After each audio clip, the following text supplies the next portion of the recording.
딸과 사위, 손주까지 모여 앉은 저녁 자리였습니다. 오랜만에 함께 웃으며 식사할 수 있겠지 싶어 들떴습니다. 그런데 아내의 입에서 나온 말이 제 가슴을 무너뜨렸습니다. 얘들아, 너희 아버지 요즘 뭐 하는 줄 아니? 연금만 축내면서 하루 종일 집에만 있어. 밥 한 끼도 제대로 못 챙기면서 말이야. 순간 숟가락 소리가 멎었고 딸은 고개를 숙였으며 사위는 어색하게 다른 화제를 꺼내려 했습니다. 하지만 제 귀에는 아내의 말만 맴돌았습니다. 연금만 축내는 사람, 밥 한 끼도 못 챙기는 사람. 손주가 순진하게 물었습니다. 할아버지 이제 일 안 해요? 저는 웃어보려 했지만 얼굴이 굳어버렸습니다. 평생을 가족을 위해 살아온 제가 한순간에 무능한 노인으로 전락한 것입니다. 그날 밤, 저는 침대에 누워 한참을 생각했습니다. 이대로 존중 없는 삶을 이어가야 할까? 아니면 내 인생을 새로 시작해야 할까? 이야기 시작하기 전 무료로 할 수 있는 구독과 따봉 버튼인 좋아요 부탁드립니다. 알림 설정도 해두시면 새 영상이 올라올 때마다 제일 먼저 시청하실 수 있습니다. 혹시 이야기 어디에서 듣고 계신가요? 지역 이름이나 장소를 댓글로 남겨주시면 감사한 마음으로 한 분 한 분 반갑게 인사드리겠습니다. 감사합니다. 이야기 시작합니다. 퇴직식을 마치던 날의 기억은 아직도 선명합니다. 저는 33해 동안 중소기업 관리직으로 근무하다 정년을 맞이했습니다. 마지막으로 회사 정문을 나서는 순간 가슴 한쪽이 시원하면서도 허전했습니다. 이제 내 인생의 두 번째 봄이 오겠구나. 그렇게 스스로 다짐했지요. 제 이름은 박영우, 올해 68입니다.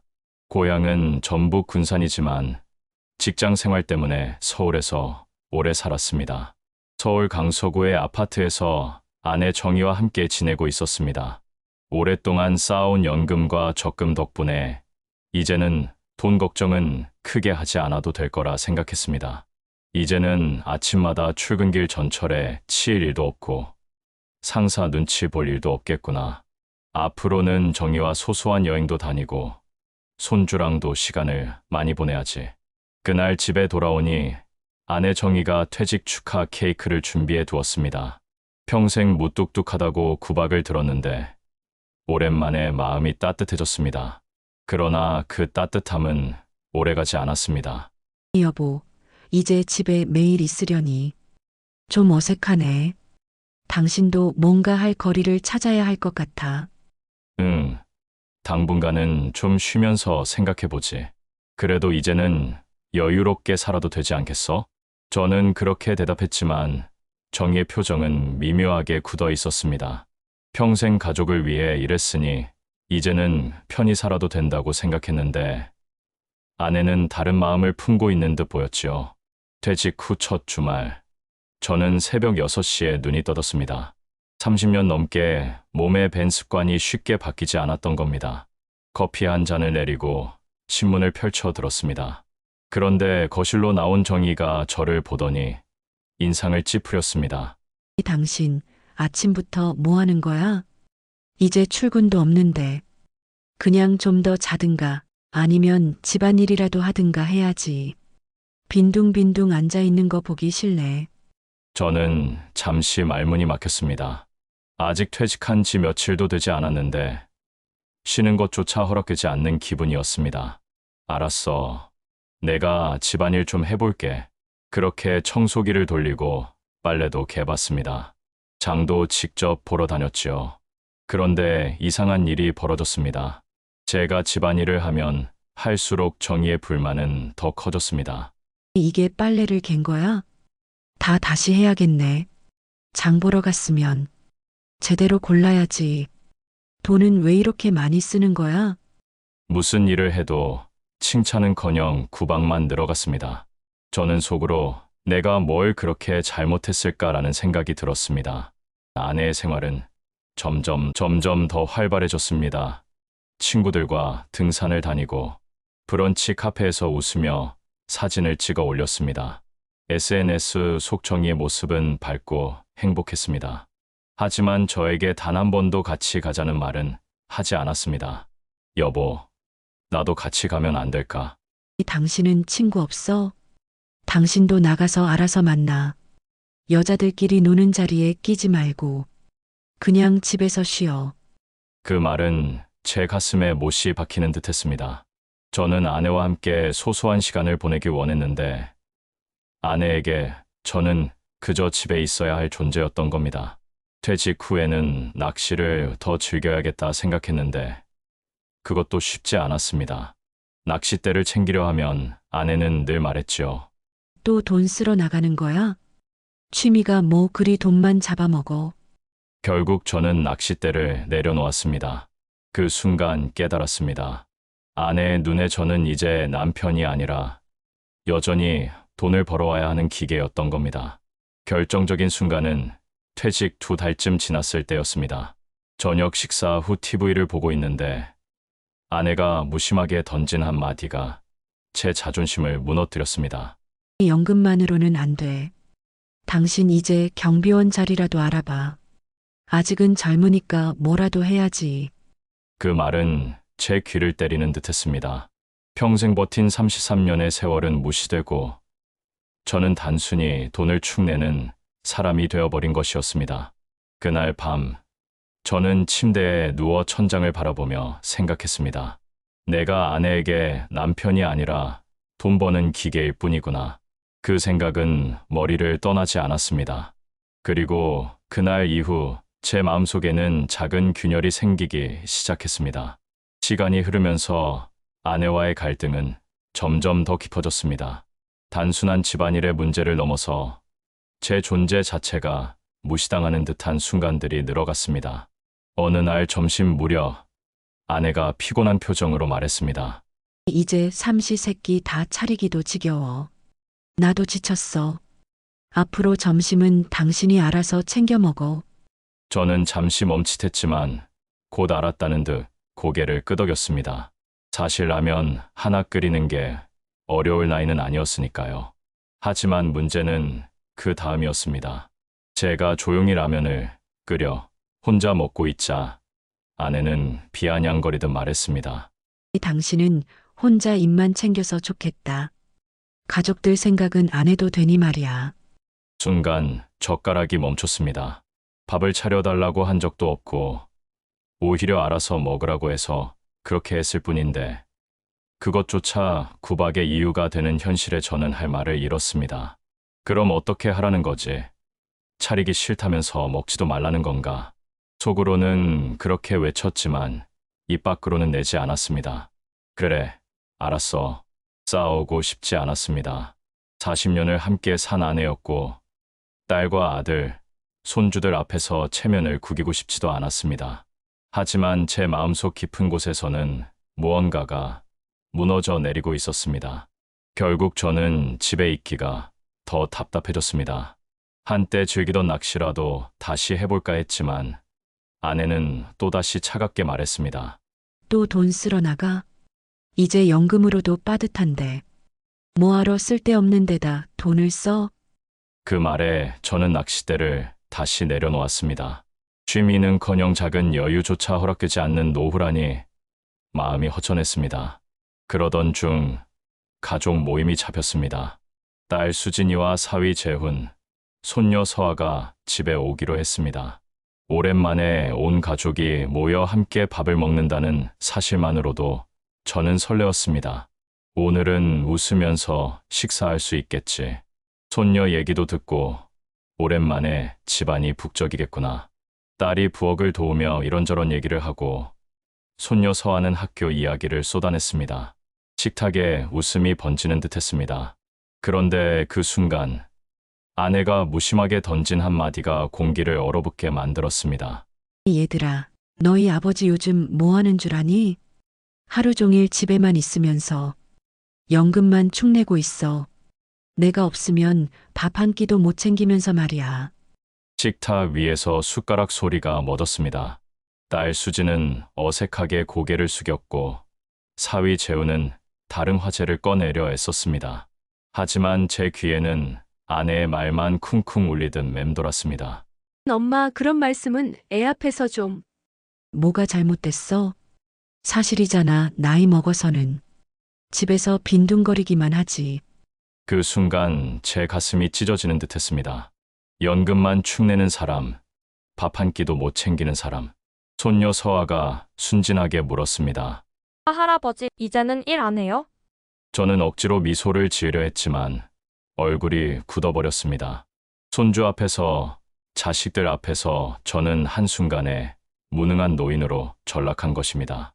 평생 성실히 일하며 가족을 위해 희생했던 시간이 단 한순간에 조롱거리로 바뀌었습니다. 그날 밤, 잠자리에 누워도 귀에는 아내의 목소리가 맴돌았습니다. 연금만 축내는 사람. 이게 정말 내 인생의 끝일까? 그날 저는 처음으로 심각하게 생각했습니다. 존중받지 못하는 이 결혼 생활을 끝낼 수는 없을까? 혼자가 더 나을지도 모르겠다는 결심이 서서히 제 마음속에 자리 잡기 시작했습니다. 가족 모임 이후 제 마음은 무겁게 가라앉았습니다. 아내가 던진 말들이 머릿속을 떠나지 않았습니다. 연금만 축내는 사람, 밥 한 끼도 못 챙기는 사람. 손주의 순수한 질문마저 제게는 깊은 상처가 되었습니다. 그날 밤 저는 쉽게 잠들지 못했습니다. 이렇게 살다 죽는 게 내 인생의 끝이어야 할까? 그 질문이 머리에서 맴돌았습니다. 40년 넘게 살아온 부부의 관계를 끝내는 건 결코 가벼운 선택이 아니었습니다. 하지만 존중받지 못하는 삶을 견디는 것도 더는 불가능하다는 생각이 들었습니다. 저는 마음을 추스르고 현실적으로 계산해 보기로 했습니다. 거실 서랍 깊숙이 넣어두었던 통장을 꺼냈습니다. 아내가 관리해온 가계부와 예금 통장을 펼쳐보니 생각보다 저축이 많이 남아 있었습니다. 물론 이혼을 하면 절반은 아내와 나누어야 했습니다. 절반을 나누고 나면 남는 건 얼마나 될까? 원룸 하나 얻을 수 있을까? 생활은 가능할까? 저는 노트에 연금 수입과 생활비를 적어 내려가기 시작했습니다.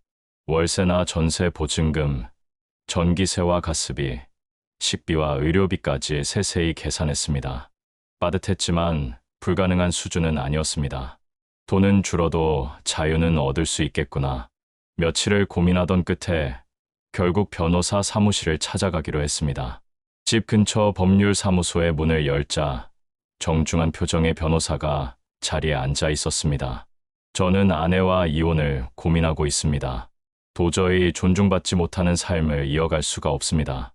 입술이 바짝 말라 떨렸습니다.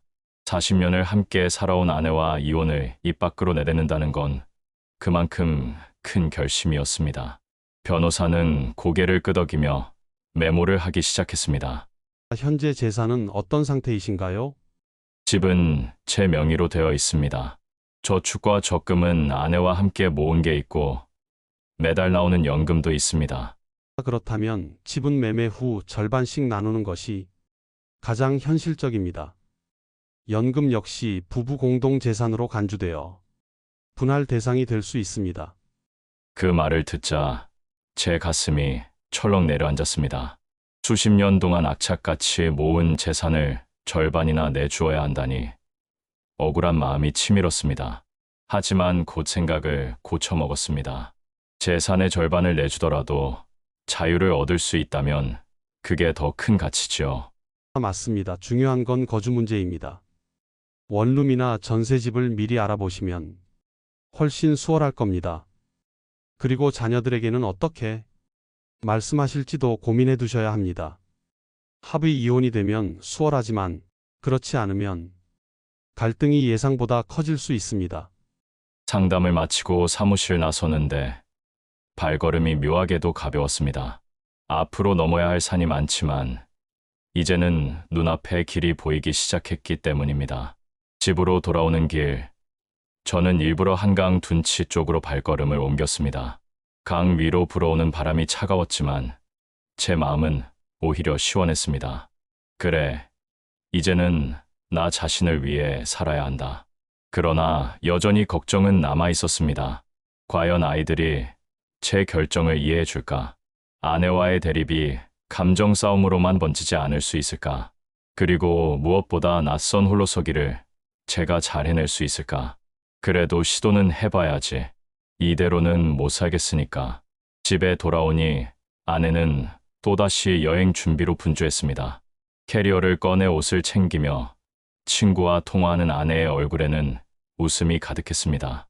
저를 향한 관심은 단 한 조각도 보이지 않았습니다.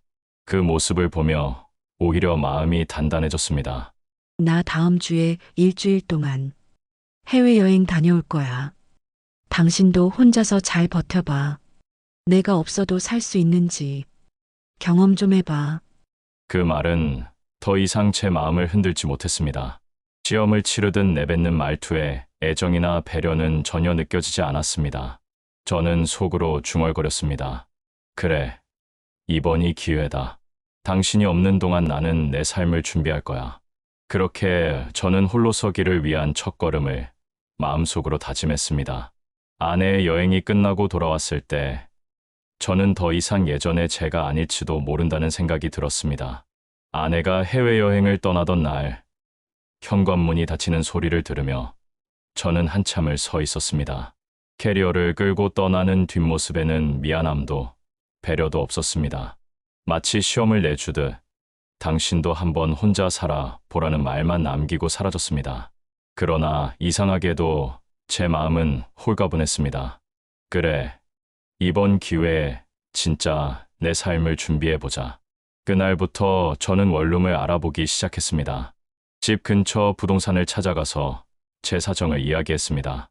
혼자 지낼 조용한 원룸을 찾고 있습니다. 너무 넓을 필요는 없고 생활비가 감당 가능한 수준이면 좋겠습니다. 이 근처에 6평짜리 원룸이 있습니다. 화장실과 작은 주방이 딸려 있고 전세 보증금도 그리 높지 않아요. 연세를 고려하면 오히려 조용하게 지내시기 괜찮습니다. 안내를 받아 찾아간 원룸은 낡았지만 아늑했습니다. 창문으로 햇살이 들어오고 작은 책상 하나와 침대 하나를 놓을 수 있는 크기였습니다. 그곳을 보는 순간 저는 결심이 섰습니다. 여기면 되겠습니다. 크지는 않아도 내 공간이니까요. 며칠 후 짐을 옮기고 원룸 생활을 시작했습니다. 처음엔 낯설고 불편했습니다. 세탁기를 돌리려 했는데 어느 버튼을 눌러야 할지 몰라 한참을 헤맸습니다. 결국 잘못 돌려 흰 셔츠가 분홍빛으로 변해버렸습니다. 에구, 이걸 또 어떻게 입나. 그래도 이제부터는 내가 하나하나 배워야지. 밥을 해 먹는 것도 쉽지 않았습니다. 쌀을 씻어 밥솥에 넣었는데 물을 잘못 맞춰 죽처럼 질어져 버렸습니다. 또 다른 날은 물을 적게 넣어 돌렸다가 돌덩이 같은 밥이 되어버렸습니다. 그래, 실패도 경험이니 다음에는 나아질 거야. 라면 하나 끓이는 것도 조심스러웠습니다. 계란을 넣으려다 국물이 넘쳐 가스레인지가 엉망이 되기도 했습니다. 청소기도 처음에는 어떻게 사용하는지 몰라 먼지가 그대로 남아 있었습니다. 그러나 혼자서 이런 시행착오를 겪으면서도 이상하게 마음은 즐거웠습니다.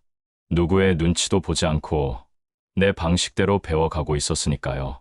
딸 수진이 소식을 듣고 걱정스러운 얼굴로 원룸을 찾아왔습니다. 아버지, 정말 여기서 혼자 지내실 수 있겠어요? 세탁기 돌리는 법, 밥솥 쓰는 법은 아세요? 걱정 마라. 아직 서툴지만 하나씩 배우고 있단다. 실패해도 다시 하면 되지 않겠니? 딸은 잠시 눈시울을 붉히며 제 손을 꼭 잡았습니다. 아버지가 이렇게까지 마음을 굳히셨다는 게 느껴져요. 저희는 아버지 선택을 존중할게요. 힘드시더라도 저희한테 꼭 말씀해 주세요.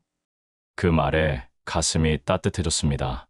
적어도 자식들은 제 결정을 이해해 주고 있다는 확신이 들었습니다. 혼자 지내다 보니 작은 즐거움도 생겼습니다. 라면 대신 김치찌개를 끓여보겠다고 도전했습니다. 인터넷에서 레시피를 찾아 따라했는데 간이 맞지 않아 짜기만 했습니다. 그러나 그마저도 제겐 성취였습니다. 다음에는 소금을 조금 덜 넣어야겠다. 이런 식으로 배워가는 재미가 생긴 것이지요. 청소도 생활의 일부가 되었습니다.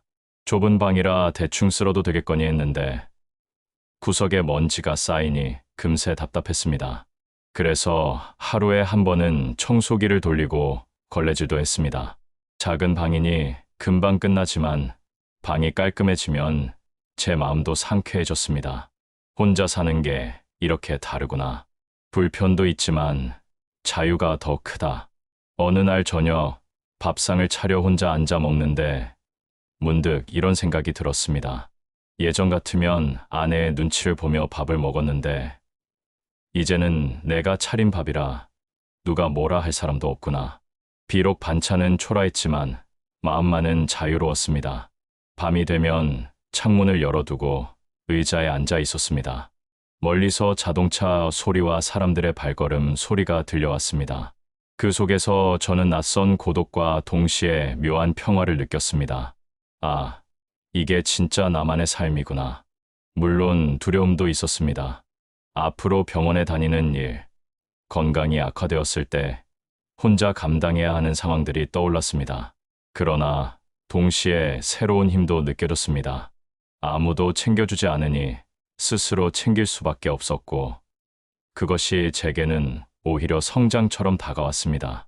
이제라도 배우면 늦지 않지. 아직 살아갈 날이 남았으니까. 그날 일기장에 이렇게 적었습니다. 오늘은 김치찌개가 짰다. 그러나 혼자 먹는 밥이 왜 이렇게 맛있는 걸까? 내 마음이 자유롭기 때문이겠지.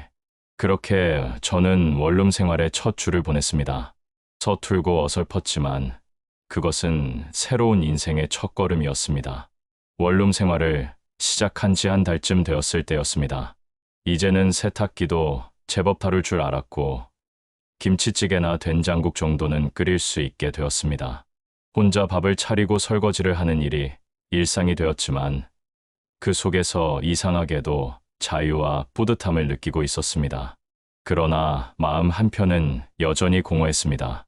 집에만 있다 보니 시간이 너무 더디게 흐르는구나. 뭔가 몸을 움직이고 사람들과 부딪히며 살아야 할 텐데. 그렇게 생각하던 어느 날 동네를 산책하다가 편의점 문 앞에 붙은 구인 공고가 눈에 들어왔습니다. 야간 아르바이트 구함. 오후 10시부터 새벽 2시 경력 무관. 순간 가슴이 두근거렸습니다. 나이 68배 편의점 아르바이트라니 남들 눈에는 어울리지 않는 선택일 수도 있었습니다. 하지만 저는 용기를 냈습니다. 그래, 돈 때문이 아니라 나 자신을 위해 해보자.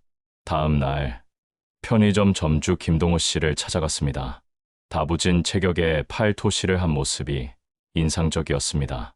제가 구인 공고를 보고 왔습니다. 혹시 나이 많은 제가 해도 괜찮을까요? 나이야 뭐가 중요합니까? 성실하시면 됩니다. 야간에는 주로 손님 계산하고 물건 채우는 정도니까 금방 익히실 수 있어요. 그렇게 저는 첫 아르바이트를 시작했습니다. 처음엔 두려움이 앞섰습니다. 계산대 앞에 서서 바코드를 찍는 일조차 어색했고 물건 진열을 하다 보면 어디에 놓아야 할지 몰라 헤매기도 했습니다. 하지만 손님들은 의외로 따뜻했습니다. 아저씨, 새로 오셨나 봐요. 요즘 자주 뵙네요. 네, 얼마 전부터 시작했어요.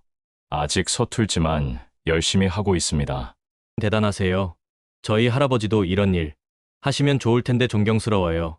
그 말에 저는 가슴이 뭉클했습니다. 아내에게는 무능하다, 쓸모없다라는 말만 들었는데 낯선 청년에게서 존경스럽다는 말을 듣다니 처음으로 제가 하는 일이 자랑스럽게 느껴졌습니다. 함께 근무하는 이나연이라는 대학생 아르바이트생도 있었습니다. 밝은 미소와 솔직한 말투가 인상적인 친구였습니다. 아저씨, 밤마다 일하시느라 힘드시죠?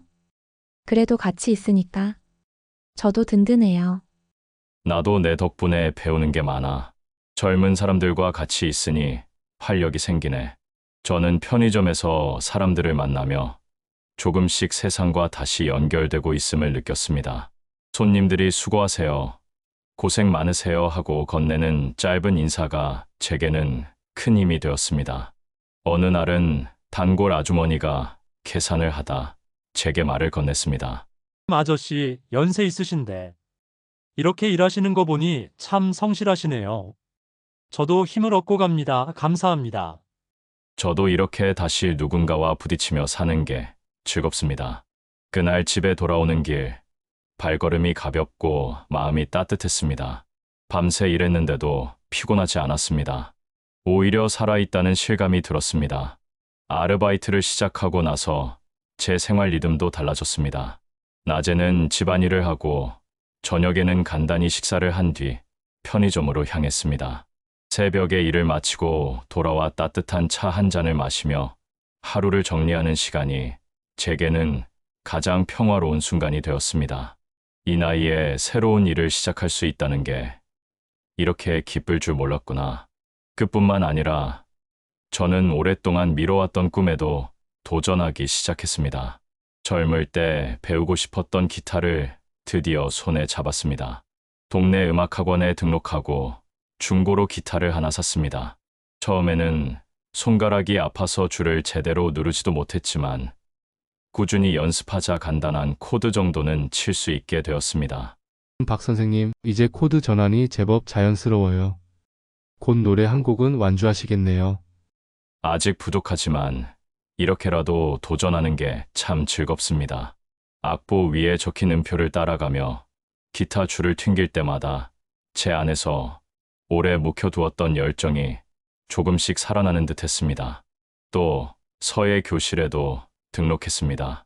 젊을 때 잠시 배우다 그만둔 적이 있었는데 다시 붓을 잡으니 마음이 차분해졌습니다. 먹을 갈고 한자 한자 정성껏 써내려가며 제 삶의 무게가 글자 속에 녹아드는 듯 했습니다. 먹을 갈 때 마음도 함께 갈아내야 합니다. 그래야 글씨의 기운이 살아납니다. 맞습니다. 마음이 고요해지는 게 느껴집니다. 그렇게 편의점 아르바이트와 취미 생활이 제 삶을 조금씩 바꿔놓았습니다.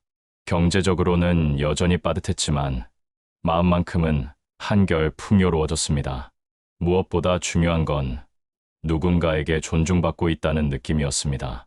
아내와 함께 살던 시절에는 듣지 못했던 따뜻한 말들, 존경스럽다, 수고 많으시다, 덕분에 힘난다라는 말들이 제게는 큰 울림이 되었습니다. 그래, 나는 여전히 할 수 있는 게 있구나. 나이 들었다고 해서 끝나는 게 아니구나. 그날 밤, 일기를 쓰며 저는 이렇게 적었습니다. 오늘은 손님에게 존경스럽다는 말을 들었다. 아무 대단한 일을 한 것도 아닌데 그 말이 나를 다시 살아있게 만들었다. 편의점 아르바이트와 취미 활동을 시작한 이후 제 일상은 크게 달라졌습니다. 몸은 바빴지만 마음은 오히려 가벼워졌습니다. 매일 똑같이 반복되던 무료한 시간 대신 오늘은 어떤 손님을 만날지, 기타 연습은 얼마나 늘었을지 기대하는 마음이 생겼습니다. 나이 들어서도 이렇게 설렐 수 있다니 인생이 아직 끝나지 않았구나.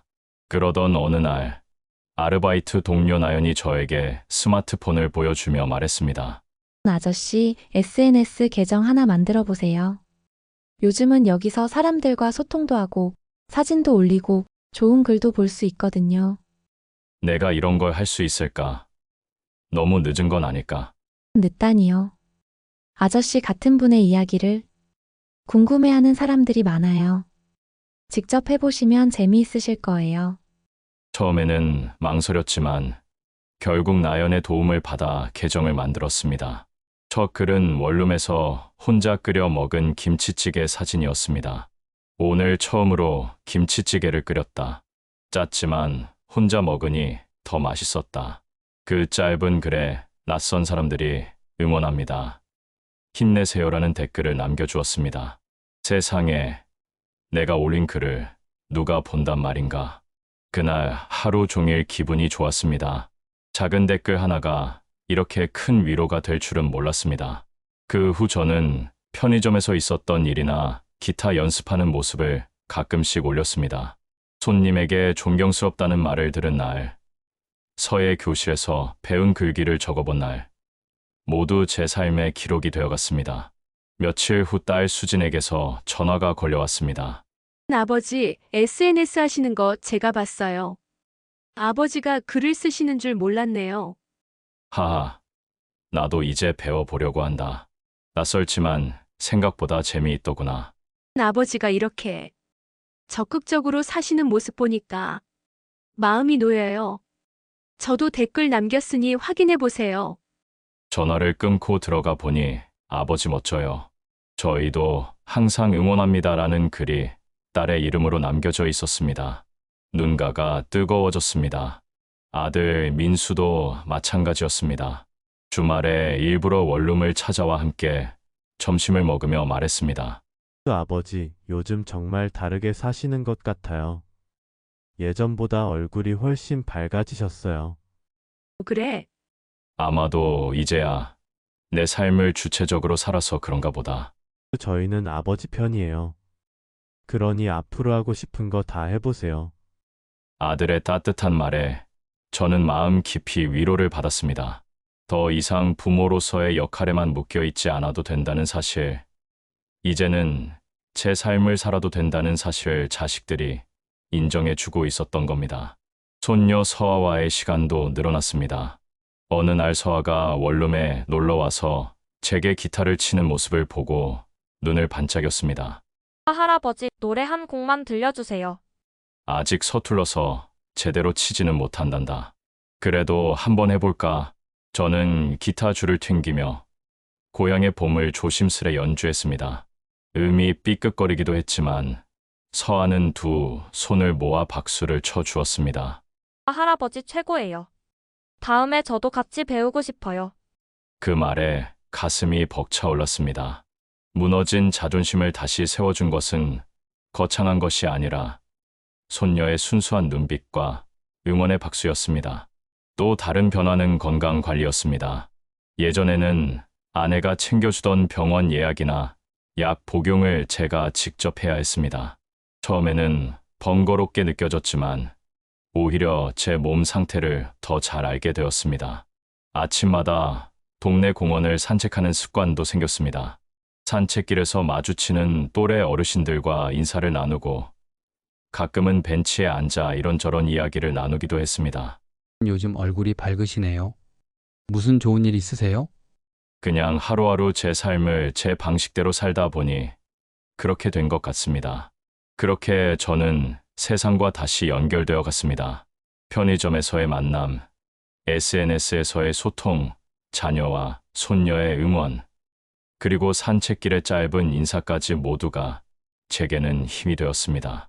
존중받지 못하는 삶은 견디기 힘들었지만 이렇게 나답게 살 수 있다면 얼마든지 다시 시작할 수 있구나. 하루를 마무리하며 일기장에 글을 남겼습니다. 오늘 손녀가 내 기타 연주에 박수를 쳐주었다. 세상에서 가장 값진 무대였다. 시간이 지나면서 원룸 생활에 점점 익숙해지고 있었지만 마음속에는 여전히 무거운 짐이 있었습니다. 바로 아내와의 이혼 문제였습니다. 자유롭게 살고 싶다는 제 결심은 확고했지만 현실적인 절차가 남아 있었습니다. 특히 재산 분할 협의는 피할 수 없는 과정이었습니다. 어느 날 아내 정희와 마주 앉게 되었습니다. 얼굴은 오랜 세월을 함께 살아온 정이 남아 있었지만 마음은 이미 멀어진 상태였습니다. 아내는 단도직입적으로 말을 꺼냈습니다. 집은 당연히 반반이야. 저축도 마찬가지고 연금도 나누어야 해. 내가 여태 집안이라면서 희생한 것도 있으니까. 그래, 법대로 하자. 반반으로 나누는 거라면 받아들이겠네. 그렇게 담담히 대답했지만 속으로는 복잡했습니다. 평생 동안 악착같이 일하며 모은 재산을 반이나 내주어야 한다는 사실이 억울하지 않다면 거짓말이었죠. 그러나 동시에 저는 이렇게도 생각했습니다. 재산의 절반을 내주더라도 자유를 얻는 것이 더 크다. 며칠 뒤 집을 팔기 위해 부동산 중개소를 찾았습니다. 현재 시세라면 꽤 좋은 가격에 거래가 될 겁니다. 부부 공동 재산으로 처리된다면 절반씩 나누어 가지시는 게 맞습니다. 아내와 함께 서류에 사인을 하며 묘한 감정이 밀려왔습니다. 억울함, 허탈함, 그리고 동시에 해방감까지. 40년 동안 함께 모은 재산이지만 이제는 내려놓아야 할 때구나. 집을 팔고 나니 생각보다 많은 금액이 제 몫으로 들어왔습니다. 그 돈으로 작은 전세 보증금을 내고도 약간의 여유가 남았습니다. 저는 안도의 한숨을 내쉬었습니다. 그래, 이 정도면 혼자 살아갈 수 있겠다. 그러나 아내는 여전히 날 선말을 멈추지 않았습니다. 당신 혼자 살면서 과연 버틸 수 있을 것 같아? 내가 그동안 집안일 다 맡았으니 가능했던 거지. 이제는 혼자서도 충분히 할 수 있어. 원룸에서 지내며 하나씩 배웠네. 불편해도 괜찮아. 내가 원하는 건 편안한 삶이 아니라 존중받는 삶이니까. 그 말을 하자 아내는 잠시 말문이 막힌 듯 보였습니다. 예전 같았으면 저도 주눅이 들었겠지만 이제는 아니었습니다. 스스로 해낼 수 있다는 자신감이 생겼기 때문입니다. 변호사와의 상담도 이어졌습니다. 연금은 분할 대상이 될 수 있지만 생활비 차원에서 일정 비율만 나누는 경우도 있습니다. 협의가 잘 된다면 법정 싸움까지는 가지 않겠지요. 저는 다 내줄 각오가 되어 있습니다. 다만 제 몫만큼은 지켜서 남은 인생을 홀로 살아갈 수 있으면 충분합니다. 제 말에 변호사는 고개를 끄덕였습니다. 그렇게 생각하신다면 큰 어려움 없이 진행될 겁니다. 중요한 건 결심을 흔들리지 않는 것입니다. 협의 과정은 순탄치 않았습니다. 아내는 처음엔 제가 마음을 바꾸길 바라는 눈치였습니다. 당신 정말 이혼이 최선이라고 생각해? 이 나이에 혼자 사는 게 얼마나 힘든 줄 알아? 힘들어도 괜찮네. 적어도 매일 구박과 무시에 시달리며 사는 것보다는 낫지 않겠나. 제 단호한 말에 아내는 한동안 말을 잇지 못했습니다. 그 순간 저는 제 목소리로 제 인생을 말하고 있다는 것을 실감했습니다. 집과 저축, 연금까지 나누는 과정이 끝나자 마음은 허전하면서도 가벼웠습니다. 오랜 세월 함께 모은 재산을 정리하는 일이 이렇게 씁쓸할 줄은 몰랐습니다. 그러나 동시에 제 앞에 놓인 새로운 길이 분명히 보였습니다. 그래, 이제 시작이구나. 가진 게 줄어도 괜찮아. 자유는 더 늘어났으니까. 그날 밤 원룸에 돌아와 책상에 앉았습니다. 작은 스탠드 불빛 아래 일기장을 펼쳐 글을 적었습니다. 오늘 집을 팔고 재산을 나누었다. 내 손에 남은 건 절반뿐이지만 마음은 오히려 2배로 가벼워졌다. 창문을 열자 가을바람이 방 안으로 스며들었습니다. 그 바람이 제게 말하는 듯했습니다. 이제는 너의 길을 걸어라. 아내와의 재산 분할 협의가 끝난 뒤 제 인생은 새로운 국면에 들어섰습니다. 집을 팔고 절반의 재산을 내주었지만 저는 원룸이라는 자유로운 공간과 저만의 시간을 얻었습니다. 그 선택이 옳았는지 매일 스스로에게 물었지만 시간이 흐를수록 후회는 줄고 확신은 커졌습니다. 편의점 아르바이트는 어느덧 제 일상의 일부가 되었습니다. 새벽녘에 집으로 돌아와 차 한 잔을 마시는 시간이 가장 소중했습니다. 그 고요한 시간은 지난 세월 한 번도 가져보지 못한 오롯이 저만의 시간이었으니까요. 젊었을 땐 하루하루가 의무 같았는데 이제는 하루가 선물 같구나. SNS 활동도 꾸준히 이어갔습니다.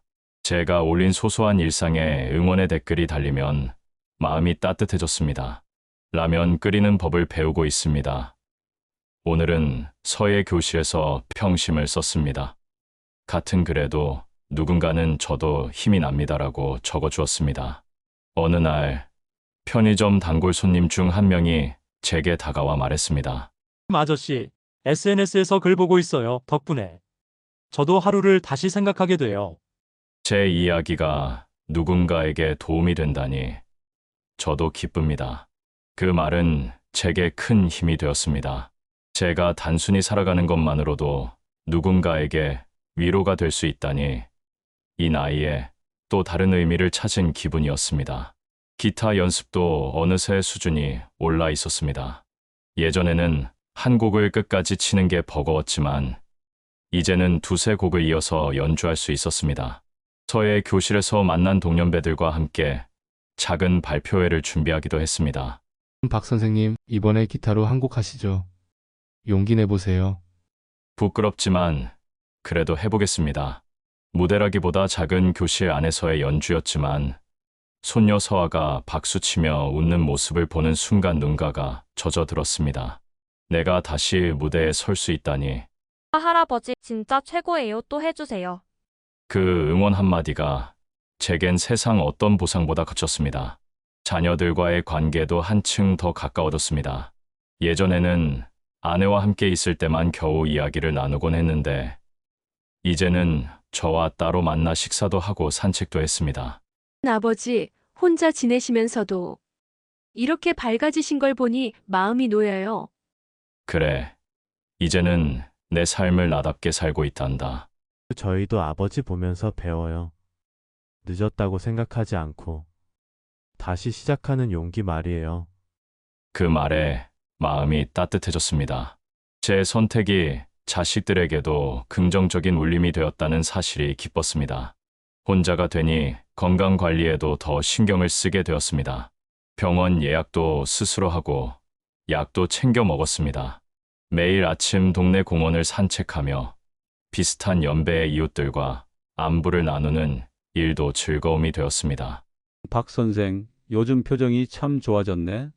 하하, 이제는 제 인생을 제 방식대로 살다 보니 그렇습니다. 어느덧 이혼한 지 1년이 흘렀습니다. 그동안 많은 것이 변했습니다. 가진 재산은 줄었지만 쓸 수 있는 자유와 웃음은 오히려 늘었습니다. 혼자 밥을 차려 먹고 기타 줄을 튕기며 서예 붓을 잡는 시간은 돈으로 살 수 없는 값진 선물이었습니다. 내가 왜 이제야 이런 삶을 알게 된 걸까? 조금 더 일찍 알았다면 더 많은 시간을 자유롭게 보냈을 텐데. 하지만 후회하지는 않았습니다. 지금이라도 깨닫고 새롭게 살고 있으니 충분했습니다. 이제는 아침에 눈을 뜰 때마다 오늘은 무엇을 할지, 누구를 만날지 설레는 마음이 생겼습니다. 일기장 마지막 장에 이렇게 적었습니다. 돈은 절반으로 줄었지만 내 자유와 존중은 2배로 늘어났다. 이제 내 인생의 주인은 오직 나다. 혹시 지금 저와 같은 상황에 계신 분들이 있다면 제 이야기가 작은 용기가 되길 바랍니다. 존중받지 못하는 삶을 무작정 참기만 하는 것은 답이 아닙니다. 꼭 이혼이 아니더라도 자신만의 공간과 시간을 찾아보세요. 늦었다고 생각할 때가 가장 빠른 때라는 말이 있습니다. 여러분, 남은 인생은 누구의 것이 아니라 바로 여러분 자신의 것입니다. 긴 이야기 끝까지 들어주셔서 감사합니다. 제 이야기가 마음에 닿으셨다면 구독과 좋아요로 응원해 주시길 바랍니다. 모두 존중받는 노후를 살아가시길 진심으로 바랍니다.